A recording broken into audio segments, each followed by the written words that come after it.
परिषद की इस मीट द आइकॉन कार्यक्रम में आप सभी का स्वागत है। राजस्थान परिषद बेंगलुरु की एक अग्रणी संस्था है।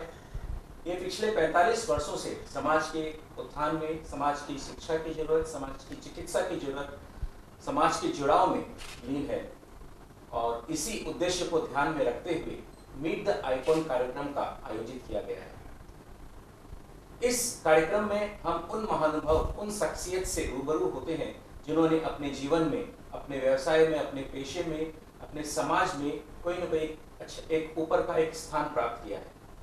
हम इस कार्यक्रम में उनसे साक्षात्कार करते हैं, उनके जीवन के संघर्ष के बारे में जानते हैं, उनकी उपलब्धियों के बारे में जानते हैं, उनके विचारों, उनके सिद्धांतों के बारे में जानते हैं, ताकि इनसे सुनकर जितने भी लोग, समाज के लोग हैं, इनसे प्रेरित हों, खासकर युवा पीढ़ी प्रेरित हों। आज ऐसे ही शख्सियत हमारे सामने बैठे हैं। इनका नाम है श्री धर्मचंद जी लुंकड़। एक बार जोर से इनके तालियों से स्वागत करते हैं। श्री धर्मचंद जी लुंकड़ राणावास निवासी, चेन्नई प्रवासी हैं। 2018 चातुर्मास व्यवसाय प्रवास समिति के अध्यक्ष रहे हैं और 2014-16 में जैन विश्व भारती के अध्यक्ष रहे हैं। तो एक बार फिर से उनका जोरदार स्वागत करते हैं। तो धर्मचंद जी शुरू करते हैं साक्षात्कार।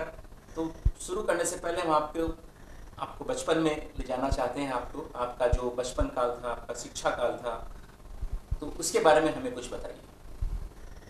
वैसे शिक्षा के क्षेत्र में तो हम बहुत पीछे हैं। मैंने अपनी 8वीं कक्षा ही कंप्लीट की है। 17 साल की आयु में हम व्यवसाय में आ गए थे। तो जैसे पहले पुश्तैनी व्यापार था, जैसे गिरवी का धंधा चलता था, तो पिताजी का वही धंधा था, तो उसी में हम फिर 80s के पीरियड में हम लोग डिस्ट्रीब्यूशन में आ गए थे, जैसे ब्रिटानिया का डिस्ट्रीब्यूशन। फिर धीरे धीरे समय बढ़ता गया और यही हमारा। तो आपने 8वीं कक्षा तक ही पढ़ाई की, उसके बाद पढ़ाई आगे नहीं कर सके? कोई आपका इसका नहीं, उसका कोई वजह नहीं था। नहीं, वजह नहीं थी। 2 बार फेल हो गए थे, सोचा छोड़ देते, अभी क्या करें।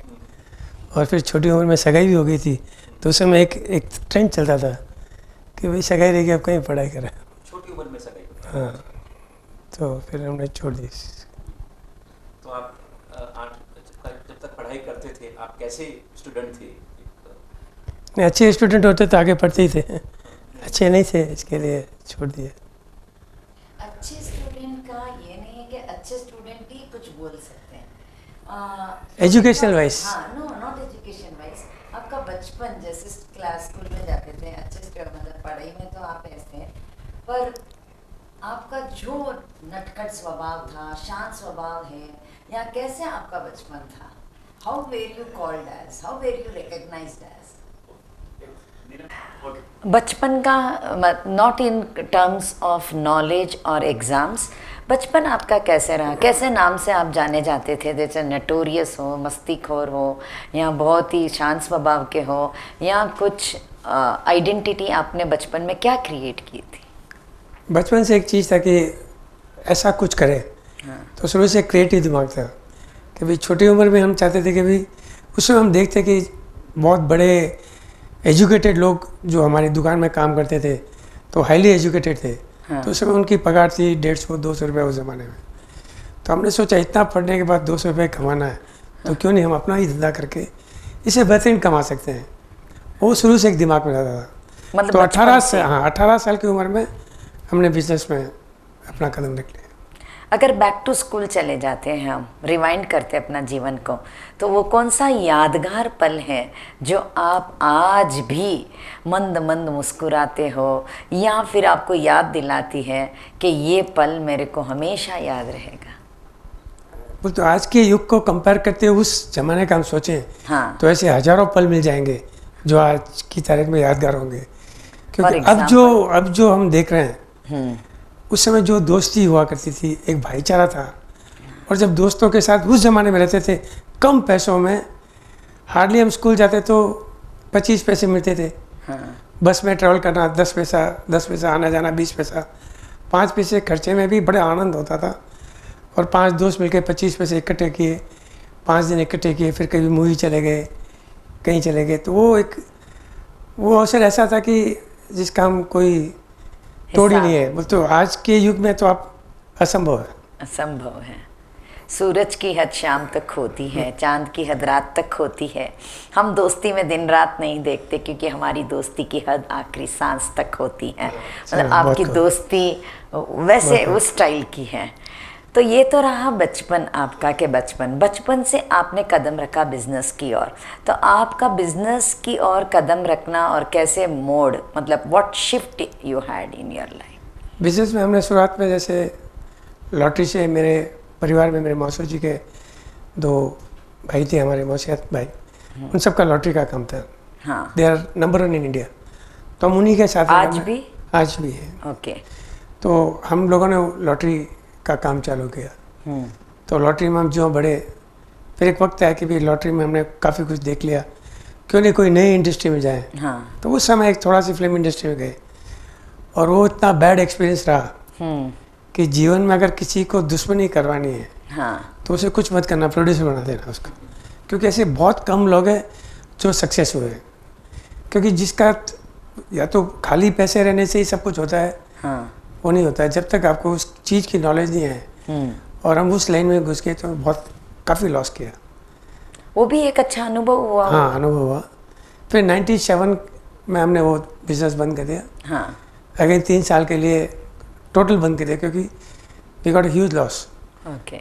फिर ये गुरुओं की कृपा थी कि 2000 में हमने रीबैक लॉटरी में किया, और फिर 2007 तक अपने सारे तकलीफ़ों से दूर करके अपने जीवन को एक हद तक सेटल कर दिया कि भाई अब अपने ऐसा कोई काम नहीं करना जिसमें हमें और एक बार तकलीफ देखनी पड़े। अच्छा, आपने वापस मतलब लाइफ में बाउंस बैक आए।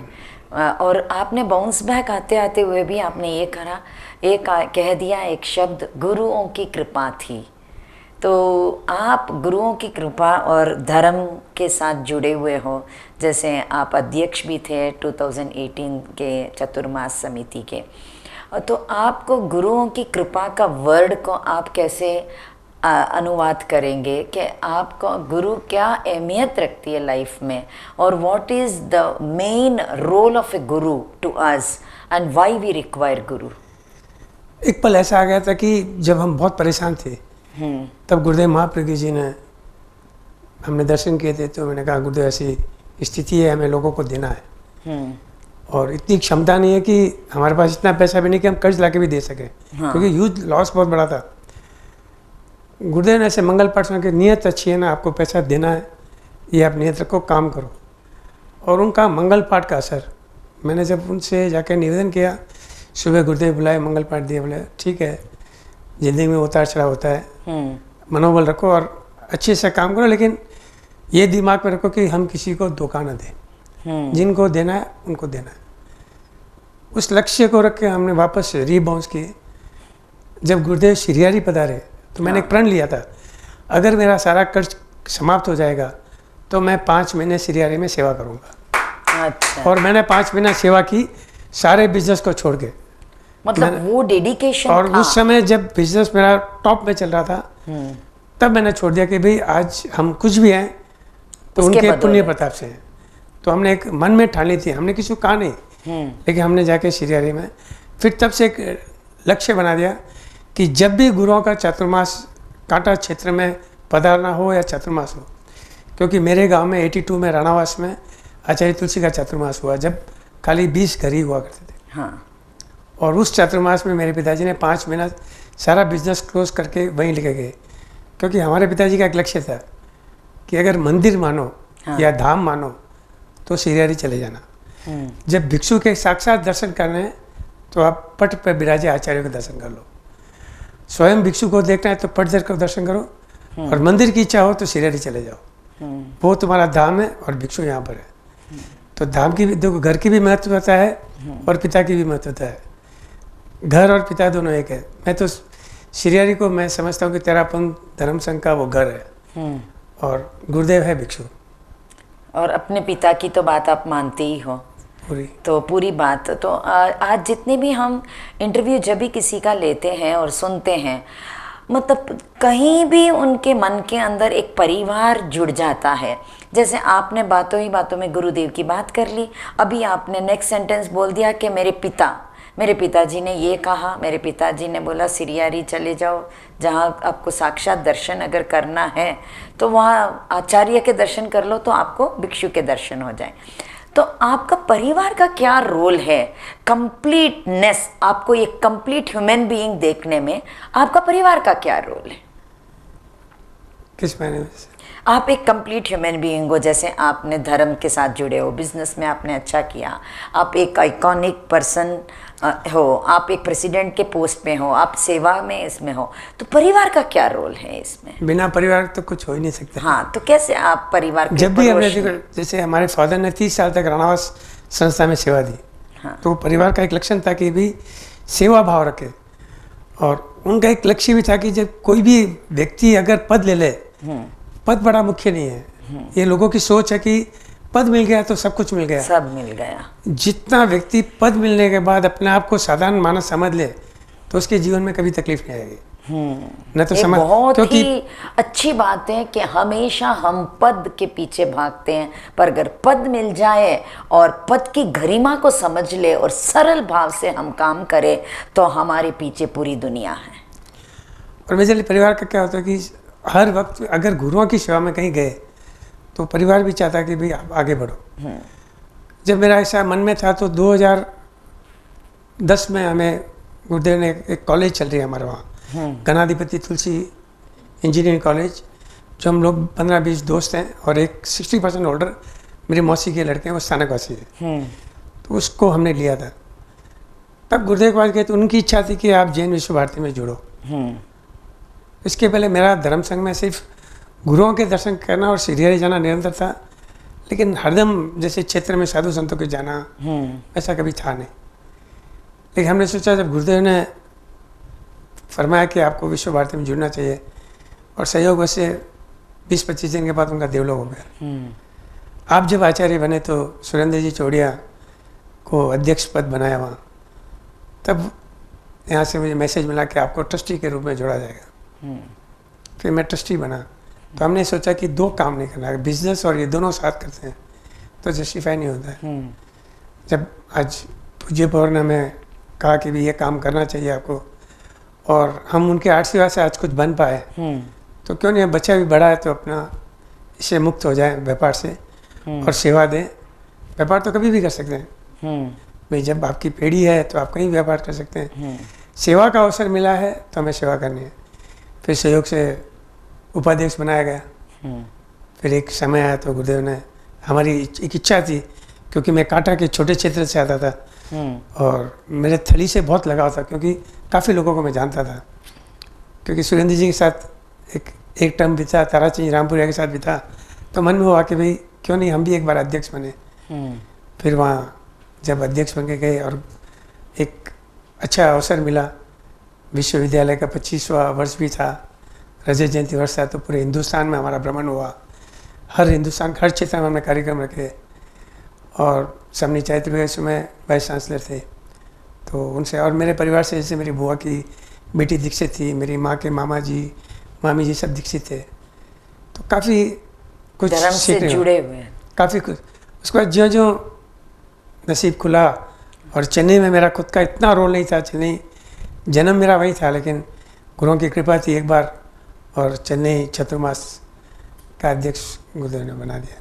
चेन्नई के आप अध्यक्ष वहाँ के समिति के मतलब चतुर्मास समिति के अध्यक्ष बने, उसके ऊपर सिर्फ आप थोड़ा सा अपना अनुभव बताइए कि कैसे रहा पूरा प्रोग्राम, आप कैसे हैंडल किए, कैसे आपके ऊपर प्रेशर था, या कैसे हंस के आपने ये कर लिया, और इतने लोगों के साथ मिलना और सबका सुनना और अपनी बात भी रखनी और कार्य भी करना, कैसे? हमने पहले तो ये किया कि मुझे ये विश्वास था कि भाई जब आशीर्वाद गुरु का, तो आशीर्वाद सबको होता है, हाँ, लेकिन हमें श्रम भी करना है। तो मैंने पहला काम ये किया कि भी हमारे वहाँ 1500 परिवार थे, तो मैं स्वयं 1300 परिवार स्वयं एक घर घर गया और सबसे मिला चतुर्मास के संदर्भ में। और मैंने एक चीज़ रखी थी कि भाई कोई पैसा एक्स दे, वाई दे, जेड दे, सम्मान सबका एक ही है, चाहे 1 रुपया भी दे तो उसका भी वही सम्मान मिलना चाहिए जो टॉप मैन है उसको भी वही सम्मान मिलना चाहिए, क्योंकि उसके अनुपात में वो दे रहा है, उनके अनुपात में वो दे रहा है। हाँ, उसके हिसाब से वो 100% दे रहा है। और दूसरा, हमने समाज को आह्वान किया कि भी जितने लोग जुड़ना चाहते हैं, क्योंकि ये ज़िंदगी में एक अवसर मिलता है, 50 वर्षों के बाद अवसर मिला। और जब 50 वर्षों के पूर्व में जब जसवंत जी शेठिया ने जो नाम कमाया था उस ज़माने में, तो हम उनके जितना तो नहीं कर सकते हैं, लेकिन उनके चरणों की धूल जितना तो करें, ये लक्ष्य था। और सबसे एक है कि कोई भी व्यक्ति कोई भी कार्य कर सकता है। इसमें ये मानता नहीं कि अध्यक्ष ही सब कुछ करे, या अध्यक्ष एक व्यवस्था है, कि एक जिम्मेदारी है, लेकिन सबकी जिम्मेदारी होती है। बहुत बार क्या होता है कि हम कार्यकर्ताओं को छोड़ देते हैं, फिर उस पर बंदिश लगा देते हैं, भाई ये क्या हुआ, वो क्या हुआ। भाई समाज का पैसा है, जैसे अध्यक्ष है वैसे वो भी एक समाज का व्यक्ति है, वो क्यों व्यर्थ करेगा। और एक कहावत भी है कि समाज का पैसा कोई दुरुपयोग करता है या मिसयूज़ करता है, तो उससे बड़ा दंड तो वो स्वयं ही ले लेता है। उसमें आपको आगे पीछे सोचने की जरूरत नहीं है। बहुत लोग सोचते हैं कि भाई कौन देखता है, इसमें क्या फ़र्क पड़ता है। और हमारा भी चिंतन था कि भाई हमने आज तक कभी ऐसे कोई समाज में कोई उल्टा सुल्टा करे, ये अपने नॉलेज में था नहीं। और सबको साथ लेके चलना एक सबसे बड़ी थी। हमने वहाँ कोई ऑफिस नहीं बनाई बैठने के लिए, हमने अपना एक ही ऑफिस रखा, भाई पूरे दिन घूमते रहो, लोगों से मिलते रहो, क्योंकि ज़िंदगी का ये अवसर वापस नहीं मिलेगा। जितना संपर्क बनाओगे, जितने लोगों को जानोगे, तो आपको लगेगा कहीं भी जाओगे आप, तो उनको भी खुशी होगी कि भाई ये धर्मचंद जी है, और हमें खुशी होगी कि हम उनसे मिल रहे हैं। ये धर्मचंद जी है, नाम अनुरूप ही आपका स्वभाव आप बना लिया है आपने धर्म के साथ जुड़ के। जैसे बोले नहीं, पहले ज़माना में नाम रखता के वेड़ा सपूत भी निकलता है, नाम जड़े संगीता नाम रखता तो इन अंदर संगीत री भावना रहती, यूं ही लागतो के इन नाम एकदम सोच समझने रखिया दिखे करने। तो वेड़ जो आप भी लाग रही है कि आप रे नाम रे अनुरूप आप काम करिया। तो आज री पीढ़ी, जैसे आपने कहा कि हम मैं घर घर जाता हैंगो मिला, आज री पीढ़ी